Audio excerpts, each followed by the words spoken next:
Hello, everyone. Welcome to another edition of Inside Investing, the show that helps you level up your financial knowledge and sharpen your investing skills.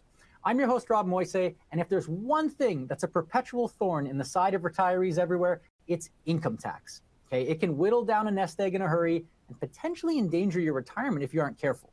So what if I told you there was a way to drastically lower the taxes you owe on investment income and maybe even pay zero in tax if you work things just right? Well, it is possible thanks to the Canadian Dividend Tax Credit, believe it or not. It's a tax rebate the federal government offers to Canadian dividend income earned in non-registered accounts. So we're going to find out how to best take advantage of it with some help from a veteran income investor who uses it in his own retirement plan. Plus, he'll answer questions you want to know about all things dividends, retirement, and investing in general in our Q&A session later on, so stay tuned for that.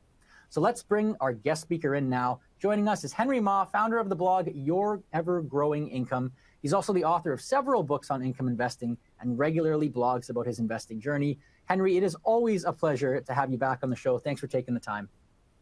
Hi, Robert. Thanks for having me. And a special thanks to all the people that joined in to see us. Yes, absolutely. Tis the season to talk about dividends. Tis the season to wear bow ties and have fires on in the background of our TVs. I'm loving it. It's fantastic stuff. So again, we've had you on our show before, Henry. We always love having you on the show. You always get us thinking about dividend investing and new creative ways to think about investing for retirement. So we really appreciate you for that. We're going to dive into the dividend tax credit today, how to take advantage of it, like we were saying. But before we get into that, just for those who may not be familiar with you, let's just hear a little bit about you and your investing journey and really why you feel like income investing can be such an attractive way to go for retirement. So, in the past, you've told us that you're confident that you're never going to outlive your savings thanks to your income growth investing strategy. And sir, that is a powerful statement, okay? Never outlive your savings rather. So can you just kind of walk us through, how your approach works and why it has you so confident that you're never going to outlive your savings? Well, the strategy itself is extremely simple. And, I didn't just come across it. I certainly, went through a lot of investing cycles. I made lots of mistakes. But fortunately, I was very, lucky to meet up with a gentleman called Tom Connolly. And he introduced me to dividend growth investing. And over a period of about 3 years, maybe 4 years, when I looked at how we were investing, the things that we were doing wrong, and what I learned from Tom, I came up with this strategy of income growth investing. And, it's basically just you invest to earn an income, regardless whether you invest $10, $100, $10,000. You expect to earn an income from every dollar you invest. And if you follow the income growth strategy, you should see your income grow every year, regardless of what the market's doing. And that's really the strategy that we followed before we retired, and we've continued to follow it for the 16, 17 years that we've been retired. And you've had this really powerful journey in the sense that you guys actually got serious about investing kind of later in life than a lot of people do, and yet still here you are having built up this massive nest egg. It's really impressive stuff. And you've talked to us in the past about your criteria for dividend investing. That's a whole conversation in of itself. But if anybody's interested in hearing more about that, you can check out the past episodes that Henry's had with us. There's a couple of them of relevance here. One of them being my plan to never run out of money in retirement, and the other being why 5 stocks can be all a dividend portfolio needs. We dive into the details about the specific criteria that Henry uses and kind of the results of following them. And all that kind of stuff. So you can check it out in the resources section on this broadcast platform. And if you're joining us on YouTube, if you check out the link in the description below, you will be able to jump into this broadcast platform here. You can check out all the resources and upcoming events and stuff that we have. And as a bonus, of course, you can ask a question to Henry, which he will get to later on in our conversation. So make sure not to forget about that. In any case, Henry, so you've got this big portfolio now, thanks to income growth investing, and you have what many people would consider to have a very good problem, and that's that you've been gifting large sums of money to your family in these steady increments over time, particularly in the last few years. I think some people would look at that and say that's an incredible thing to do, but a little bit scary too. Like, don't you worry about gifting away too much money and then you're going to run out of your nest egg before you're done retirement? Doesn't that concern you at all? Well, we were kind of fortunate. By the time we retired, we were earning more income than we needed to live off of. So we continued to reinvest our dividends. We continued to add to our investments. And it came to the point where we began to realize that the bigger portion of our investment was in our RRSPs. And of course, when we converted to a RRIF, roughly 70% of our investments were tied up in that RRIF account. But we were finding that we didn't need the income from the RRIF. We were just taking the minimal withdrawals, transferring them to our non-registered, and of course, also into our tax-free savings account. But our non-registered and our tax-free savings was generating sufficient income that we didn't need the RRIFs at all. So we realized that if we continued the way we're going, we'd end up with an extremely large RRIF portfolio. And at some point, our withdrawals would begin to be extremely large, probably in the neighborhood of $80, $90, $100,000. And if we passed away, well, the government would end up with about 50% of the RRIF, in fact, our entire portfolio. So we decided that since we didn't really need the RRIF to live off of, that we would take much larger withdrawals.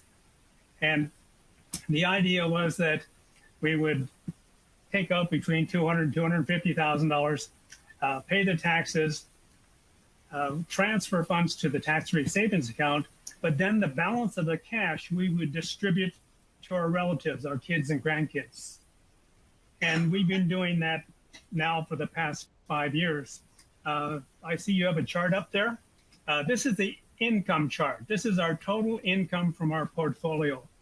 And every time you see a major drop in the chart, that's where we've taken out a large amount out of our RRIF accounts. And that money's not going into our non-registered. So, but every time we take withdrawal, you notice that the line starts to recover, starts to go back up.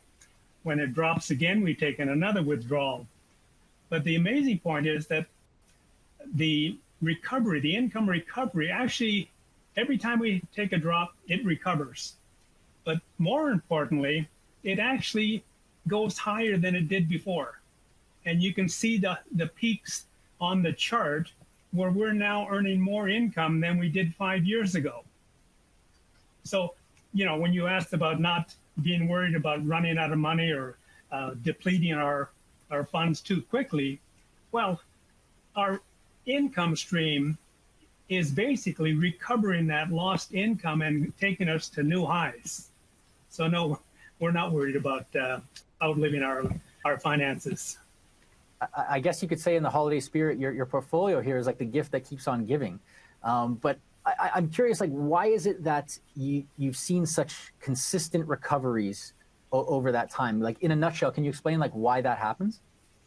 Well, we are withdrawing a percentage of our dividends from our non-registered account, but we've not increased that amount. In other words, we've allocated a certain percentage of our stocks from the non-registered account so that those dividends from those stocks go directly to our bank accounts. The remainder of our dividends in the non-registered and tax-free savings account continue to get reinvested. So even though we take a large portion out from our RRIF accounts, the remainder of our portfolio is still reinvesting dividends, it's buying more shares, and it's earning us more income. And of course, most of the companies have increased their dividends each and every year. Not all of them, but most of them. So overall, our income continues to grow from the remainder of our portfolio. It's really powerful stuff. And when we were talking earlier and you said you've gifted away like $800,000+ from the RRIF over the years, I mean, my eyes started watering. That's an incredible sum. So you're truly the Santa Claus of the moment here, at least as far as your family's concerned. Now, one of the things you've been making a conscious effort to do here in the past few years is kind of wind down that registered retirement income fund, the RRIF. and move the money into the tax-free savings account, the non-registered cash account, as you were saying. Why is that so important to you? Well, we need to, actually eliminate our RRIF, because every time we take withdrawal, we move ourselves into a fairly high tax bracket. And what we're doing, the reason we spread it out over the 5-year period so far, is that we're keeping our taxable income just below 200,000. Sometimes we're over a little bit, 220, so that our marginal tax rate is reasonable. It's about just below 30%. So that once we deplete our RRIF account, and of course we're taking another withdrawal in January, and when we do that, that'll leave us a fairly small amount to take out in 2026. And in fact, the chart that's on the screen now shows that back in 2012, the RRIF made up 70% of our income. 70% of our income was coming from our RRIF. The non-registered was making up about 20%, 25%, and our tax-free savings was barely 4%. But slowly, because especially in the last 5 years, we've withdrawn so much money that the RRIF account is now only representing 19% of our income, whereas the tax-free savings and the non-registered is making up almost 78% of our income. Right, so that's a really big shift in the makeup of where your portfolio sits as far as the accounts are concerned here. And that actually segues us really nicely into the heart of our conversation today, which is taking advantage of this Canadian Dividend Tax Credit, which is something that you can do if you use a non-registered account. So let's lay a little bit of the groundwork about the Dividend Tax Credit. Like, what is it? How does it work? Give us the highlights, Henry. Well, the dividends fall into two categories: eligible and non-eligible. The eligible dividends are basically dividends from large corporations. The non-eligible would be smaller corporations, or they might be foreign dividends. Of course, you can't get a dividend tax credit from a foreign company. But the reason for the dividend tax credit is to attempt to eliminate the double taxation, because corporations pay dividends after tax dollars. So when you receive that money, technically the tax has already been paid on it. So the government came up with a formula so that they would increase the dividend you receive by 1.38%, and you would claim that as the taxable portion of your dividend income and add it to the rest of your income to calculate how much tax you owe. Then you get a dividend tax credit. And it works out to about 15.19%, somewhere around there. And it's the 15.19% is calculated on the grossed up amount. So that, you get $100, you gross it up to $138.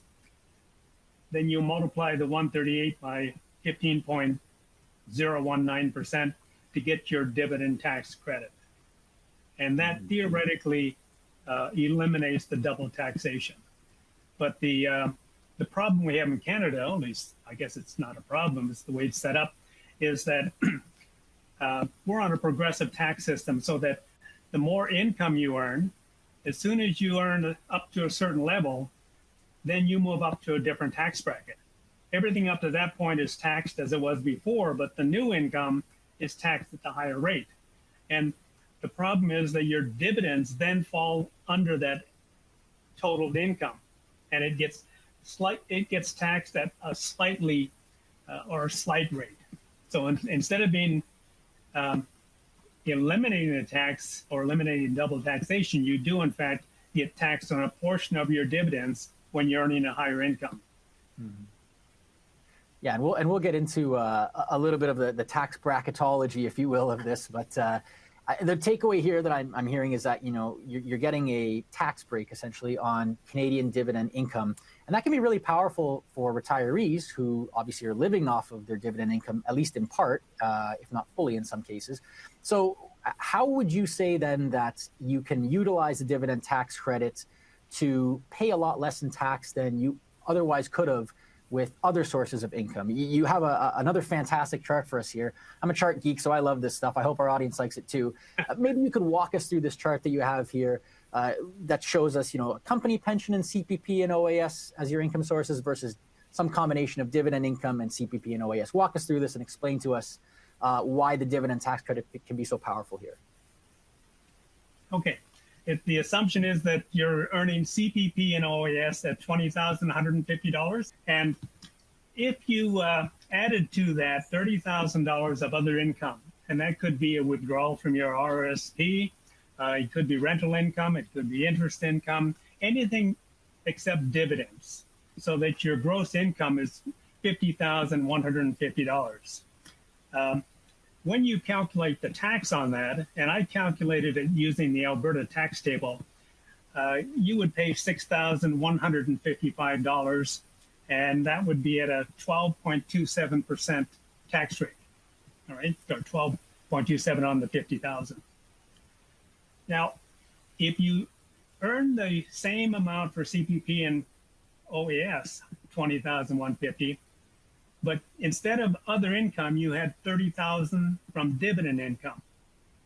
Well, your tax would suddenly drop to $765, so that you'd pay tax at a rate of 1.53% compared to the 12.27% if that $30,000 came from other income sources. Wow. So and the reason for that, of course, is the dividend tax credit. It reduces the taxes on the $30,000 of dividend income. And I added two other columns on here just to show you that if one earned a lot more dividend income in a non-registered account, how the taxes would be affected. So if you went from 30,000 to 60,000 of dividend income, which has to be grossed up, you'd pay $7,196. But that rate is only 8.9%. It's still less than what someone would pay from 30,000 of other income. You have to jump your dividends up to 70,000 or 71,500. Then you'll pay a 12.23%. So you can earn a lot more dividend income in a non-registered account and pay less tax than you would on earning the same amount from other income sources. And that's really what we're trying to do by depleting our RRIF account. We want to get rid of our RRIF because we only have CPP and OAS, which is currently clawed back. But then we'll find ourselves in a much lower tax bracket. That last scenario in the chart there is like absolutely mind-blowing to me. And I told a friend about this too in advance of our conversation, and like he was like, "Are you sure about that? Can that be real?" An investor in this scenario could earn $70,000 in dividend income along with their CPP and OAS and still pay less in tax than someone with $30,000 in other income plus CPP and OAS. I mean, like that just boggles the mind. So like you talked about how you're shifting to your non-registered here. You're going to be able to take better advantage of it. Just how much are you going to be able to take advantage of it as you shift more towards the non-reg, you deplete your RRIF there completely? What's that going to look like for you? Well, we do have one advantage, of course. There's my wife and myself. So we can, whatever income, dividend income we have in our non-registered account is split in two. So we're not, each of us is not claiming the full amount. So that, we'll fall into the situation where we'll be in the $60,000 to $70,000 of dividend income that we're each claiming. So that, our tax rate will be right around 12% probably. And that can really lengthen the life of a retirement nest egg if you're reducing your taxes to that extent versus, you could potentially be in the highest tax bracket depending on what your mix of income is. So this is like really powerful stuff. And certainly longevity risk is something that is always on the minds of retirees here.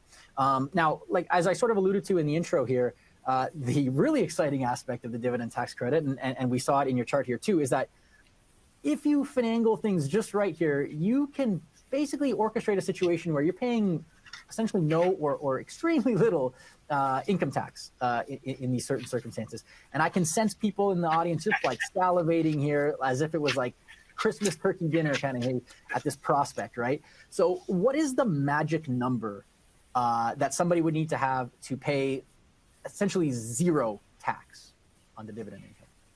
Well, certainly, there's a bit of a misconception here because a lot of people talk about the fact that you can earn $50,000 in dividend income and pay no tax, or you can earn $100,000 between yourself and your spouse and pay no tax. That's true, but there's a big but attached to it.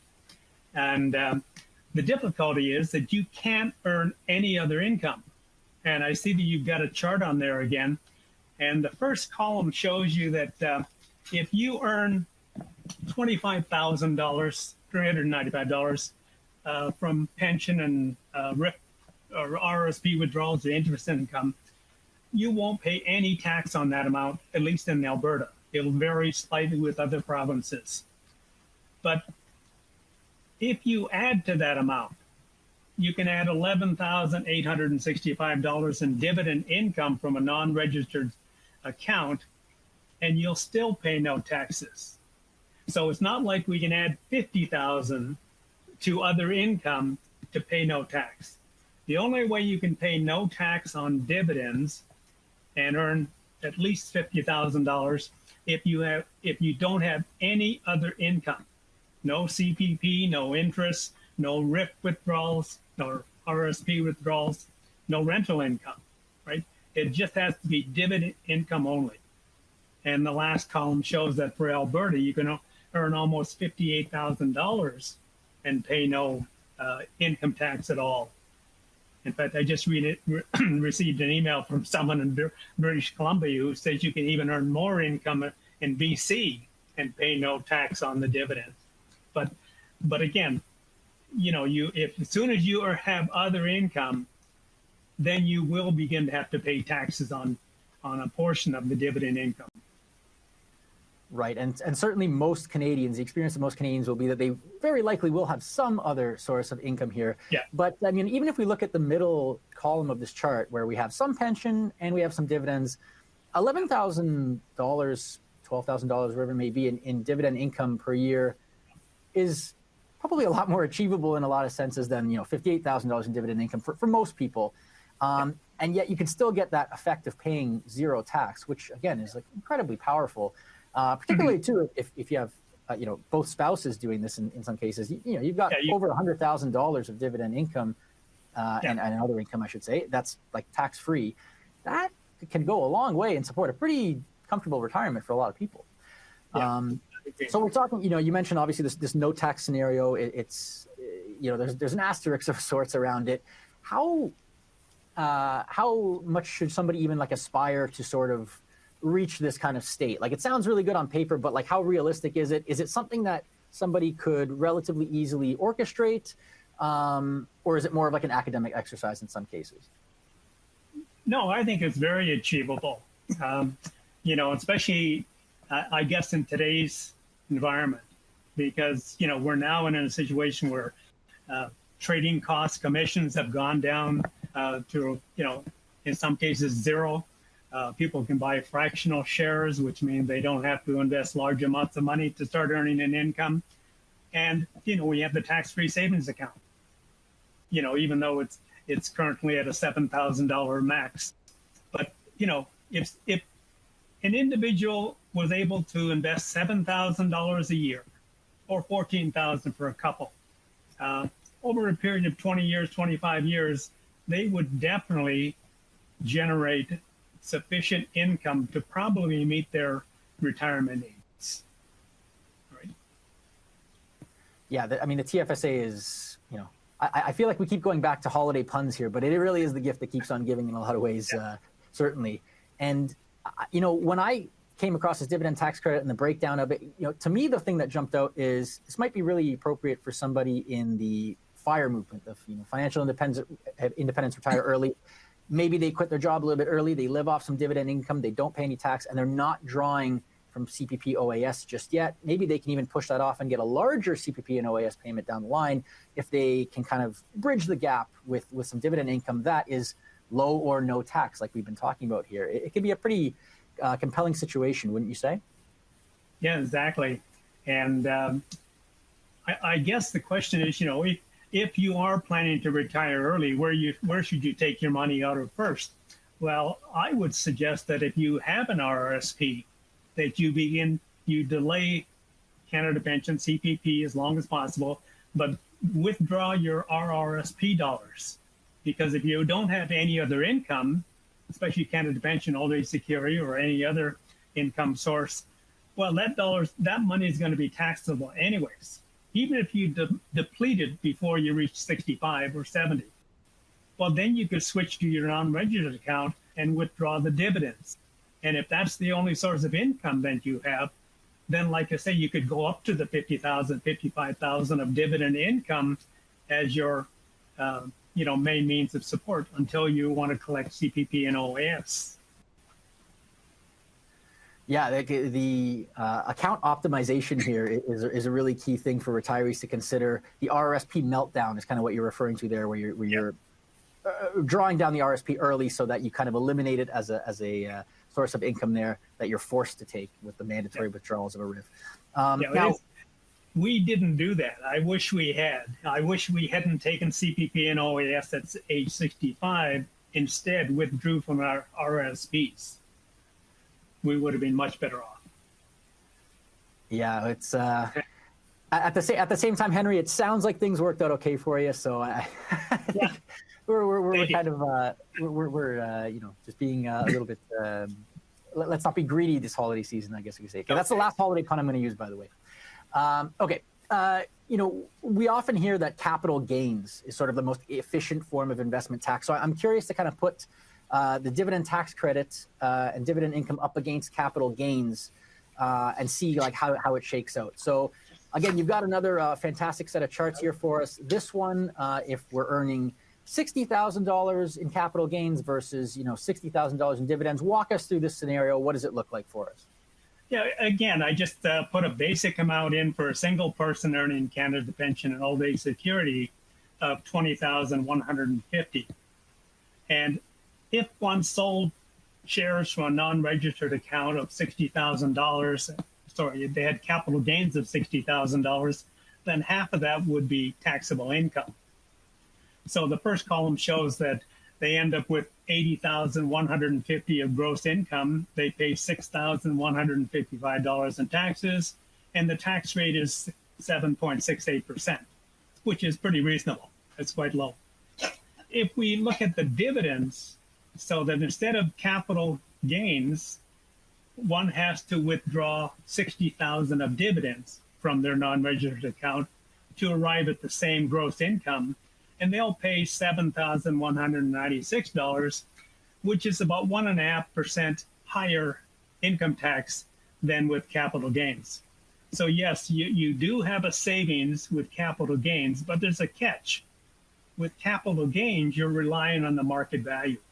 If the market happens to drop, then you're selling a lot more shares to get that 60,000 and 30,000 capital gain than you are with dividends, where you don't draw from capital to receive the dividends. Yeah, and going back to your personal example, that's what's enabled you to gift such large sums of money over the last few years and still see your income recover, because you're not actually selling any assets here. You're just relying on the dividend income itself to do the work, so to speak. Well, we're not selling the assets that are generating the income we need to live off of. The rest of it, our RRIF account, we don't care about that. That's the portion that really is more than we need. So we're selling those assets, reducing our income from that source, but then at some point we're going to save on the tax end of it. Mm-hmm. What about if we bump up that capital gains amount to $100,000 and we put $100,000 capital gain versus $100,000 in dividend? Boy, that'd be a lot of dividend income to be earning. But let's go through the exercise. What does the breakdown look like in that scenario? Yeah, again, it was just an exercise to show that if one in fact does sell capital or stocks for a capital gain of $100,000, their gross income would be $120,150. They'd pay $12,829 in taxes at a rate of 10.68%. And because we're moving up into a higher tax bracket, when you look at the dividend of $100,000, because you have to put in the entire amount and gross it up for tax purposes, you end up paying 15.83%. So you pay about 5% more in taxes because when you get into the higher tax bracket than you do if you're selling capital gains. So certainly capital gains are more tax efficient, provided, if you're withdrawing $100,000 from capital every year, that's going to take a big bite out of your your portfolio. And the question then becomes, will your portfolio last going forward? Whereas with dividends, even if you're taking out $100,000, your capital is intact. Regardless whether the market value is up and down, it's still intact. Okay, so let's say that, an investor's hearing this in the audience, they're saying, you know what, like you sold me. Dividend tax credit seems really powerful. How could they go about structuring their portfolio to achieve a scenario where they're taking best advantage of the dividend tax credit and they're really lowering their taxes? What are some of the ways or the configurations that they could do with their portfolio to get to that point? Well, I think what it is there's sort of a line, I'm not sure exactly where it is, that depending on how much income you're earning during your accumulation phase, and if you fall into the high income bracket, then you're probably best to max out your tax-free savings account and then put money into your RRSP, because you'll get a tax rebate, a fairly healthy one, provided that you take that rebate and reinvest it. If you just spend it, then you lose the benefit of putting money into an RSP. And in the long run, you would suffer because of the taxes you'll pay on the total amount. So you're really just deferring taxes. For a low income and a medium income earner, they should max out their tax-free savings and then consider putting funds into a non-registered account. And initially, the dividends are not going to be that high. If they're a couple hundred, a couple thousand, even 10,000, you're not going to get taxed heavily on that kind of dividend income in a non-registered account, even if you have $75,000, $80,000 of wages. You're still going to be at a reasonable tax rate. So it's a question of, and again, someone might want to talk to their accountant or a tax accountant to find out what the best, where they stand as far as wages and deciding how much to put into an RSP or when to put money into a non-registered account. Yeah, certainly. Like, personal finance is personal, so everybody's situation is going to be different. So we're kind of just giving a general sketch here to consider. But yeah, the specifics will probably need to be worked out on a more granular level here. And as you mentioned too, another way that you could help the situation is by potentially delaying CPP and OAS. You get the bigger payments down the line, and it helps you kind of keep your taxes low in the meantime. I wanted to ask you one thing, Henry, about the RRSP, because you've kind of seen both sides of the RRSP, the good and the bad. The good that you were able to save so much money, obviously, through the RRSP, investing in one, but then also the downside of facing a steep tax bill along the way. One of the narratives I've been hearing a little bit out there is that it's not as worthwhile to contribute to an RRSP, especially if you can use like a combo of TFSA and non-reg, like how we've been talking about here, to kind of reduce the taxes. What do you think, about the RRSP in general these days, especially with other options out there now? Is it still a good deal for most Canadians? As I said, it's a good deal for high income earners because they'll always be in a high tax bracket. So, the maximum one can contribute is 18% of their earnings up to $25,000. Well, if you can contribute $25,000 to an RSP, then you're going to receive back $10,000 in a rebate or something close to that. Well, if you take that $10,000, put it into your tax-free savings account and the balance into a non-registered account, then you're doubling up on your investments. And the tax-free savings is generating total tax-free income. The non-registered is going to generate some dividends, but you'll maximize and you'll compound those dividends over time. So, so I think definitely for a high income earner, RSPs are valuable. As I said, for a lower income family, they really would be better off just maxing out their tax-free savings for themselves and their spouse. That's $14,000 a year. if they have additional monies above that, and that's, that's a lot of money to put aside, then I'd suggest putting it into a non-registered account. And again, you don't have to go with, higher yielding, average yielding dividend stocks. You could go with low yield, high growth stocks. And then, then you're not worried about having to claim a high dividend at the end of the year. You're generating capital growth, hopefully, right? But still generating dividends, and you get a higher dividend growth, which means over the long run, 15, 20, 25 years, those low yield, high growth dividend stocks will generate more income than you will receive from an average dividend paying stock over that same period. Right. It's about finding that sweet spot between yield and growth. So when it comes to dividends. Yes. Okay, this has been fantastic. Thank you for sort of walking us through dividend tax credit and kind of showing us the potential of this tool for retirees. I wanted to bounce some ideas off you that we've heard about dividends and retirement on our programs in the past, because we've obviously talked a lot about retirement and dividends with other guest speakers. And I want to know if you agree, disagree, what you think about some of the things that they've said. How does that sound, Henry? You up for it? Yeah, great.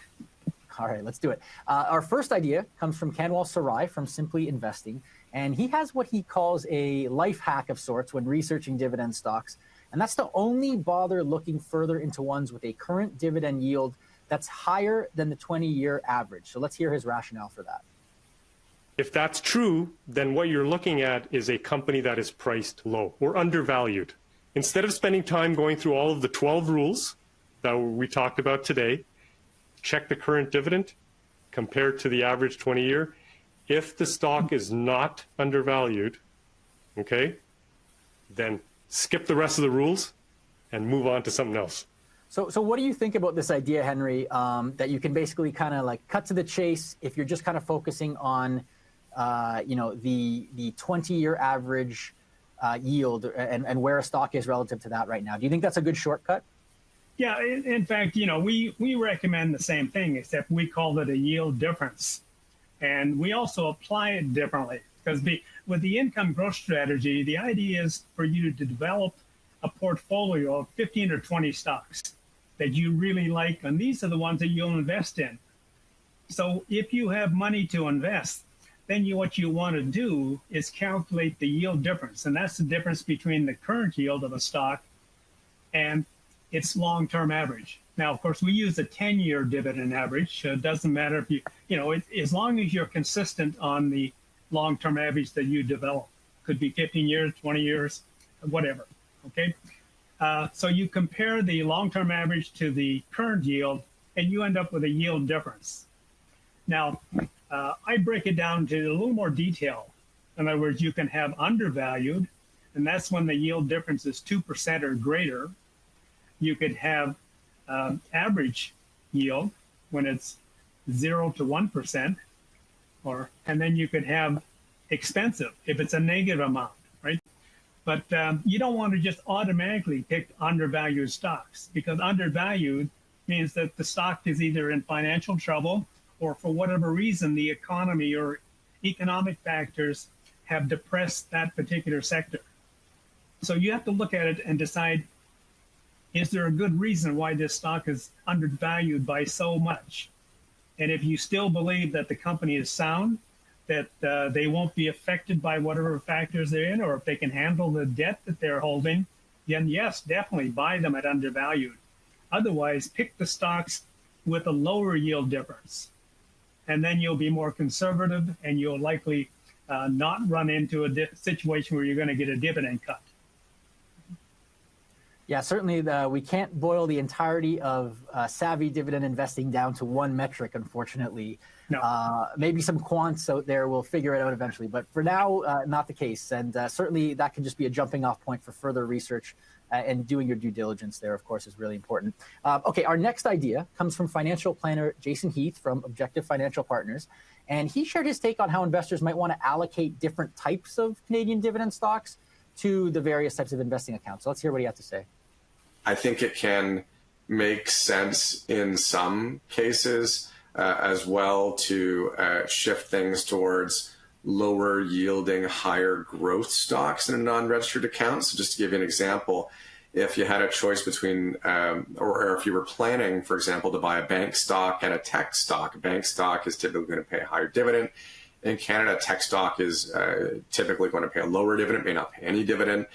I might lean towards holding the tech stock in your non-registered account and the bank stock in your registered account. So Henry, you were talking a little bit about the balance between like yield and growth in a dividend.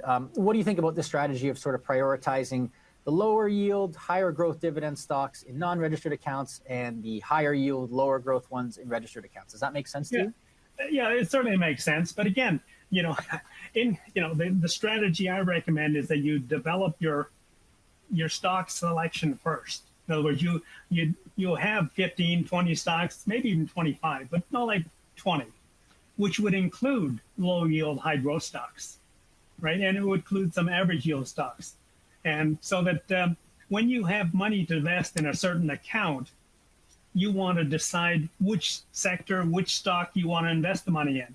And if you're concerned about taxes, certainly go with the low yield, high growth stock, provided the yield difference is reasonable. People don't have to make immediate decisions. The stock market goes up, it goes down, it stays flat for a number of periods. So over a period of 15, 20 years, you'll have lots of time to invest in low yield stocks, high growth stocks, or in average stocks. Or you may find you can only invest in one sector or a couple of stocks for the current year. But next year, things will change. So I think you have to look at, a combination of things. But yes, I sort of agree with Jason. If you're a young person, you're concentrating on growth, then yeah, go with the low yield, high growth stocks in your non-registered account. Okay, fantastic stuff. Appreciate your perspective on that. And just a note to our audience too, if you want to watch those full episodes that we've referenced here in this little segment, you can find them in the resources section of this broadcast console. So make sure to check those out. And you can also find them too on the Learning Center on Webroker, and on TD's YouTube page, as well as a ton of other episodes that we've covered on all sorts of different topics.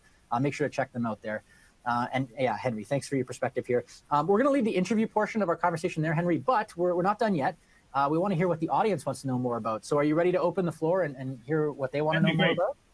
Yep, I welcome questions. Okay, so let's jump right in here. I see the first question here is coming from David. And David wants to know, did you drip your dividends, dividend reinvestment plan? And have you stopped dripping them? And if so, at what point did that happen? Yeah, I always reinvested our dividends, and I continue to do so for the dividends that we're not receiving in cash payments to our bank account. Yeah, I think it's really important. It really enhances compounding, and it ensures that every dollar is immediately reinvested and generating more income. Yeah, drips can be a powerful tool. The dividend snowball, they call it, and drips are a big part of that. Just constantly, adding little bit by little bit. That, it starts small, but eventually it becomes quite large if you leave it long enough. Okay, another question here. This one's coming from Narinder. Narinder wants to know, how do you withdraw dividends only from your accounts? What are the mechanics there? Yeah. Well, we actually set up, I guess, a company drip. So you have to go through a transfer agent, either computer share or it's, I think it's a TSX. They're the transfer agents for most large Canadian corporations. And we basically transferred shares from our existing broker to computer share. And once the shares are in there, we inform that we wanted the dividends deposited directly to our bank account rather than being reinvested. Okay, yeah, so that's there's a little bit of a peek behind the curtain there for you, Narinder. Next question we have here, and I just want to keep this train moving along here because we've got a lot of questions coming in. Thank you to everybody who's submitting them, and feel free to submit more. Keep them coming.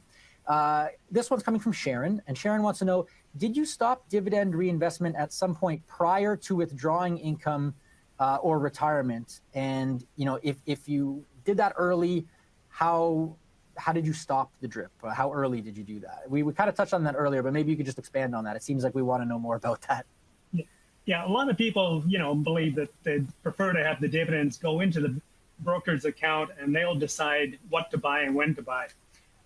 We've never done that. We've always applied dividend reinvestment immediately. And it's only when we decided to withdraw dividends that we move shares over to the transfer agent, and those shares no longer drip. They deposit into our bank account. And even today, we continue to dividend reinvest all of our dividend shares. On that point, Henry, just maybe a follow-up, if I may. Could you not argue that if you get the dividends in your account rather than just dripping it at that point, you can kind of better select stocks that might be undervalued and squeeze out a little bit more return potentially? Like, could you not do that? I'm curious why someone like you, who's obviously very sophisticated with this stuff, why you choose not to do that. Well, most people they kind of look at a very broad spectrum, but most dividends aren't large amounts. They're $50, $100. They might even be $1,000. So that putting that money into your account and just letting it sit, trying to decide when to buy and what to buy in hopes of buying a higher yield, you may lose out on some dividends, because you might not decide to hold, you might not buy for a month or 2 or 3 months or 4 months, waiting for that perfect timing. So the dividends reinvestment allows you to just ignore that. It's automatic. And you know that every time you receive a dividend, your income goes up. You don't have to think about it. And, sure, you might not get quite as much yield as you might have got, but we're not talking big dollars here in most cases. Okay, so like sometimes, simplicity is key, right? I mean, particularly in retirement when you probably want to be doing other stuff, right? Not necessarily staring at your spreadsheets and your portfolio and all that stuff. We have another question here coming in from Cecilia, and she wants to know, can you please define high income? You mentioned high income. RRSPs can make sense for high income earners. This is a good question, Cecilia. Where's that line for you, Henry? Where do you think it is? Well, the line seemed to have moved.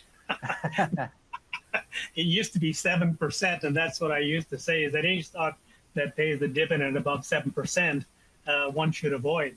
But it seems like today there are a few stocks that are paying much higher than 7%, and I still own them, and I don't plan to sell any of them. But generally, I still stick with that 7% rule, and you just have to decide for yourself why the company yield is so high, what's causing it, and will they overcome the difficulty? Maybe not in the short term. I always think about my investments in long term. Even if I'm almost 83, I don't think about 1 year, 2 years down the road. I'm thinking about 5 and 10 years.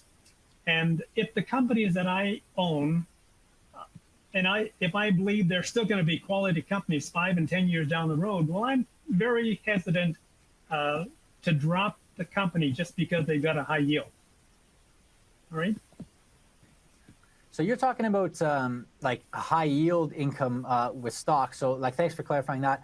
I read that question as talking about like how much is high income for like just the income when we're talking about income tax, how much income tax you're going to pay. What would qualify to you as a level of high income that would make something like an RRSP, worth it or not worth it versus other accounts? That's how I read that question. Okay. I'm sorry. I misunderstood. I would think that if you're earning more than 100,000, that you might want to think about putting money into an RRSP rather than not registered. It really depends. You might be $150,000, and you'd have to look at your own situation. Maybe you'd be better off putting some money towards your mortgage, reduce your debt if you still have debt. So yeah, I think it's somewhere 100,000 and higher. Okay, that's a nice like baseline for people to consider. Again, your personal situation will kind of maybe affect where that line falls for you. But yeah, that's a nice little rule of thumb for us. Thanks for that. Another question here coming in from Karen. Karen wants to know, what do you do when a company you hold cuts its dividend? Sticky question here, Henry. Okay. In most cases, a dividend cut is a definite red flag. And you would probably, hopefully be able to get out before they cut the dividend. In one of my books, I talk about there are signals that you can look for, and hopefully they'll inform you whether or not a company is running into financial difficulty, and the possibility of a dividend cut might be coming so that you could sell before the stock drops in value. But again, I guess the difficulty in our situation is that we've owned most of our stocks for 15, 18, 20 years. And we haven't sold very many stocks in that period. So the stocks that we do own have performed very well for us. And we're hesitant to sell or get rid of any of them. Now, if one of them happens to cut the dividend, I would look at how much income we're currently receiving from that stock. And with the higher yield that the stock will then be paying, because of the stock price would drop probably by 30%, 25%, every dividend we reinvest in that stock is going to pay us a lot more income. So even though we get a dividend cut, in the long term, the next, say, 2, 3, 5 years, we might end up with earning more income than if we sold it and then tried to reinvest in something else. Right? And one thing about income growth investing, there is a growing yield. The longer you own a stock, the higher the yield it's paying you because of reinvestment dividends, because of dividend increases. You're earning more income with less money that you have invested in those companies. So, I would be, you have to look at several things. It's not just the dividend cut that makes the decision. If it was a newer stock or a stock that I wasn't too sure about or I wasn't too happy with to begin with, I would just sell immediately. Yeah, I mean, I think a lot of it too boils down to how confident are you that, this dividend cut was a temporary setback, but the underlying business is, in good enough shape to recover down the line. That's on a case-by-case basis, obviously. Let's go to another question here. This one's coming from Richard. And Richard wants to know, are there any books, other than your own, obviously, that you recommend reading to learn more about income investing? Yeah, Lowell Miller's The Single Best Investment. I guess, what's the other one? I forgot. But anyways, certainly there's some out there. The Investment Zoo, it's not necessarily in a dividend book, but it certainly refers to how to invest and how to identify quality companies. And that's really what you want to look for, is look for quality companies or books that direct you towards finding quality companies. That's the main issue. Okay, good stuff. A little bit of maybe holiday reading list there. Okay, I got one more holiday reference in there before we're done here. Another question here from Rocco. Rocco is asking, how did you decide the amount to withdraw from your RRIFs and for how long? He says, hey, it's a good strategy to employ. So there you go. So how did you decide that, Henry? Well, we were receiving Canada Pension Early Security at that point. So, I guess that made up about $28,000, $30,000. And we decided that we needed another 35 or 40,000. So we allocated sufficient stocks so that it would generate that amount of income. Now, it didn't generate that to begin with. I think we were getting 25,000 from the shares that we transferred over, but they're now paying us well over 35,000.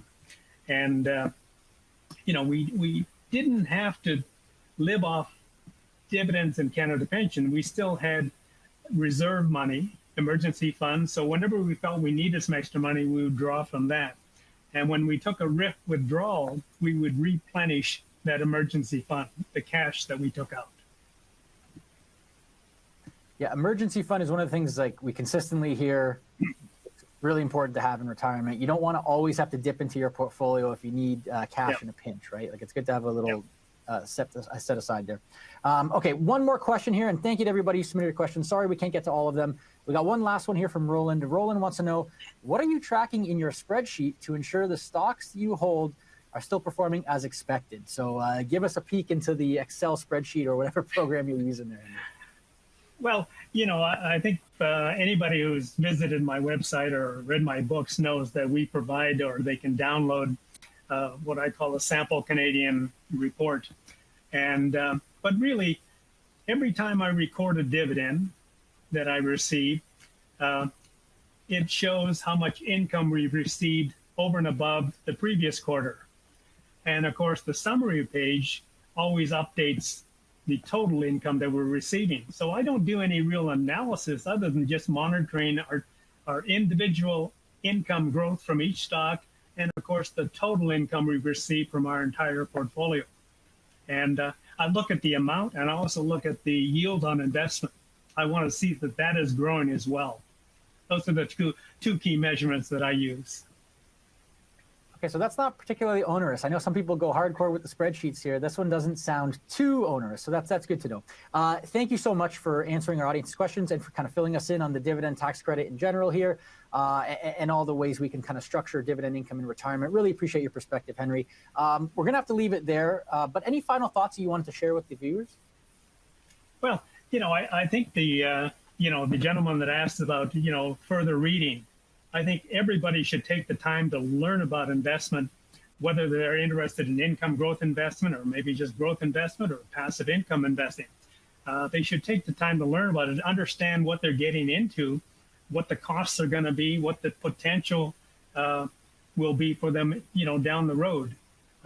And I believe that, if they look at it closely, they'll find that income growth investing is one of the simplest and easiest methods to obtain financial freedom. And it really doesn't take as much capital as one might believe. A lot of people say you need a large investment to generate sufficient dividends to live on. Well, I disagree with that.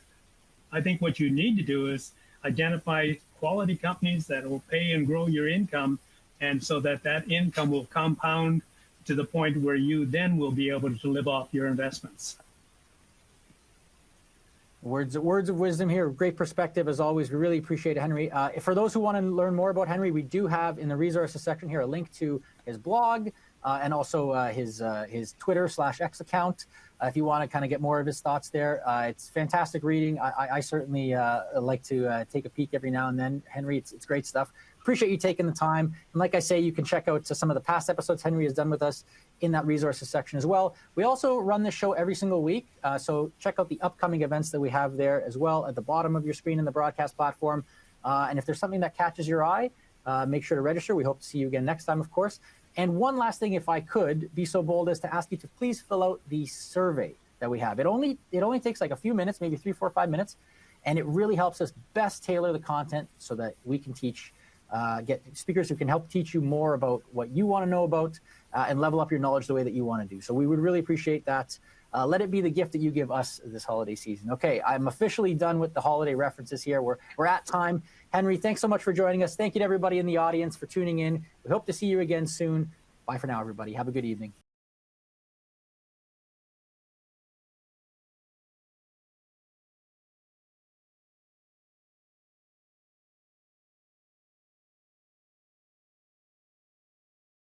Have more questions? Check out the links to the right and in the description below.